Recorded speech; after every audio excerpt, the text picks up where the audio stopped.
കാത്തിരിപ്പിനൊടുക്കം Scaloni അർജന്റീനയുടെ 26 അംഗ സ്ക്വാഡിനെയും പ്രഖ്യാപിച്ചു. കരുതിയ പലരും സ്ക്വാഡിനൊപ്പം ടീമിനൊപ്പം ഇല്ലെങ്കിലും പല സർപ്രൈസ് താരങ്ങളെയും സ്കലോണി ടീമിൽ ഒളിപ്പിച്ചിട്ടുണ്ട്. ഈ സ്ക്വാഡിനെ വിമർശിക്കാനാകുന്നില്ല. കാരണം എല്ലാം അയാൾ കണക്ക് കൂട്ടിയിട്ടുണ്ടാകും.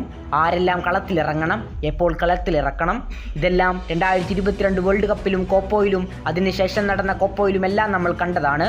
അതുകൊണ്ട് അർജന്റീനക്കാർ മുഴുവൻ പരിശീലകനായ സ്കലോണിയിൽ വിശ്വാസമർപ്പിച്ചിരിക്കുകയാണ്. നിലവിൽ വേൾഡ് കപ്പിനിറങ്ങുന്ന അർജന്റീനക്ക് ആദ്യ പോരാട്ടം അൾജീരിയക്കെതിരെയാണ്.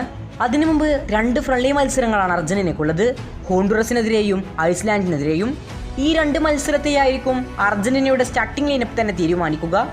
ഈ മത്സരത്തിൽ കൂടുതൽ താരങ്ങൾക്ക് സ്കലോണി അവസരം നൽകി ഏറ്റവും മികച്ച താരങ്ങളെ ചിലപ്പോൾ സ്റ്റാർട്ടിംഗ് ലൈനപ്പിലേക്ക് അദ്ദേഹം തിരഞ്ഞെടുക്കും. ഇപ്പോൾ പ്രമുഖ അർജന്റീൻ മാധ്യമമായ TVC സ്പോർട്സ് പറയുന്നത് അർജന്റീന ആദ്യ പോരാട്ടത്തിൽ അൾജീരിയക്കെതിരെ ഇറങ്ങാൻ ഏറ്റവും സാധ്യതയുള്ള ബെസ്റ്റ് 11 ആണ്. ഇതിൽ മാറ്റങ്ങൾ വന്നേക്കാം. എങ്കിലും ഇപ്പോഴുള്ള അടിസ്ഥാനത്തിലാണ് അവർ പറയുന്നത്. നിലവിൽ 2022 വേൾഡ് കപ്പിൽ നിന്ന് ഏറെ സാമ്യതയുള്ള ടീം തന്നെയാണ് നിലവിൽ ഇപ്പോഴും വേൾഡ് കപ്പ് കളിക്കുന്നത്. കുറഞ്ഞ ചില താരങ്ങൾ മാത്രമാണ് മാറിയിട്ടുള്ളത്. 2022 വേൾഡ് കപ്പിൽ ഒരു ഫിക്സഡ് 11 ഇല്ലാതെ താരങ്ങളുടെ ട്രെയിനിങ്ങിലെ പെർഫോമൻസ് അനുസരിച്ചായിരുന്നു സ്കലോണി അന്ന് ഗ്രൗണ്ടിൽ താരങ്ങളെ പൊസിഷൻ നിയന്ത്രിച്ചിരുന്നതും താരങ്ങൾക്ക് അവസരം നൽകിയിരുന്നതും. ഇത്തവണയും അതുപോലെ തന്നെയാകുമോ എന്നാണ് നോക്കിക്കാണുന്നത്.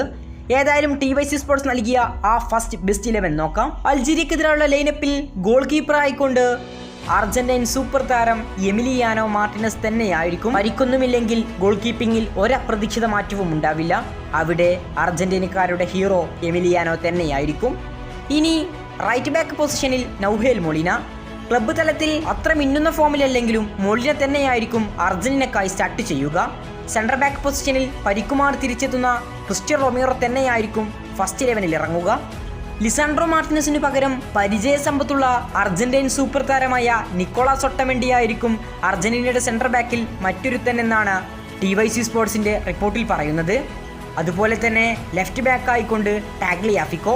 നിലവിൽ ക്ലബ്ബ് തലത്തിലും മോശമല്ലാത്ത ഫോമിലൂടെ കളിച്ചുകൊണ്ടിരിക്കുന്ന താരമാണ് നിലവിൽ ടാഗ്ലിയാഫിക്കോ. സ്കലോണി ഒരുപാട് നാളായി ആ പൊസിഷനിലേക്ക് ഫസ്റ്റ് ചോയ്സായി തിരഞ്ഞെടുക്കുന്നതും സൂപ്പർ താരത്തെയാണ്.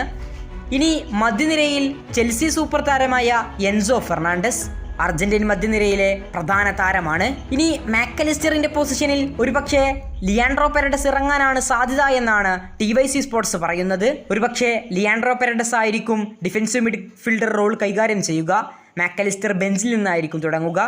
ഇനി പലാസിയോസോ ഡിപ്പോളോ എന്ന ചോദ്യത്തിന് പലരും പലാസിയോസിന്റെ മിന്നുന്ന ഫോം അടിസ്ഥാനത്തിൽ പലാസിയോസിനെ പറയുന്നുണ്ടെങ്കിലും പക്ഷേ സ്കലോണിയുടെ സിസ്റ്റത്തിൽ അത് റോഡ്രിഗോ ഡിപ്പോൾ തന്നെയായിരിക്കും സ്റ്റാർട്ടിംഗ് ലൈനപ്പിൽ സ്ഥാനം പിടിക്കുക. യൂറോപ്യൻ ഫുട്ബോളിനോട് വിട പറഞ്ഞെങ്കിലും അർജന്റീനയുടെ എഞ്ചിനാണ് നിലവിൽ റോഡ്രിഗോ ഡിപ്പോൾ. മുന്നേറ്റ നിരയിൽ സൂപ്പർ താരമായ ലിയോ മെസ്സി ഉണ്ടാകും. മെസ്സിക്കൊപ്പം 2022 വേൾഡ് കപ്പിൽ ഏറ്റവും മനോഹരമായ കൂട്ടുകണ്ട ഹൂലിയൻ അൽവരസ് ആയിരിക്കും ഒരാൾ. ഇനി ലെഫ്റ്റ് വിങ്ങിൽ തിയാഗോ അൽമേഡ. സ്കലോണി പല ഫ്രണ്ട്ലി മത്സരങ്ങളിലും താരത്തിന് കൂടുതൽ അവസരം നൽകാറുണ്ട്. താരം സ്കലോണിക്കു കീഴിൽ മിന്നും പ്രകടനം തന്നെയാണ് നടത്തുന്നത്. ഇത് വെറും ഒരു പ്രഡിക്ഷൻ 11 മാത്രമാണ്. വേൾഡ് കപ്പിന് മുന്നേ അർജന്റീനക്ക് നിർണായകമായ 2 ഫ്രണ്ട്ലി മത്സരങ്ങളുണ്ട്. ഇതിന് ശേഷവും പിന്നെ ട്രെയിനിങ് സെക്ഷനിലെ പ്രകടനത്തിൻ്റെ അടിസ്ഥാനത്തിലുമെല്ലാമായിരിക്കും സ്കലോണി നിലവിൽ ഫസ്റ്റ് 11 തീരുമാനിക്കുക. 2022 വേൾഡ് കപ്പിൽ അർജന്റീനയ്ക്ക് മുന്നേ ഒരു ഫിക്സഡ് 11 ഒന്നുമില്ലായിരുന്നു. വേൾഡ് കപ്പിന് മുന്നേയുള്ള ഫ്രണ്ട്ലി മത്സരങ്ങളിലും പിന്നെ ട്രെയിനിങ് ഗ്രൗണ്ടിലെ പെർഫോമൻസും അടിസ്ഥാനമാക്കിയാണ് സ്കലോണി ആദ്യ മത്സരത്തിൽ ടീമിനെ ഇറക്കിയത്.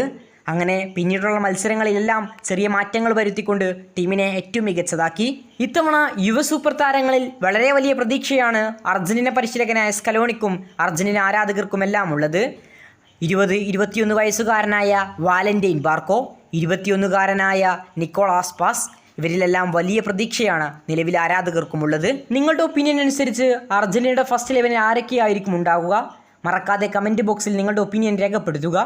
കൂടുതൽ ഫുട്ബോൾ വാർത്തകൾക്കും വിശേഷങ്ങൾക്കും വേണ്ടി ചാനൽ ഇപ്പോൾ തന്നെ സബ്സ്ക്രൈബ് നൗ.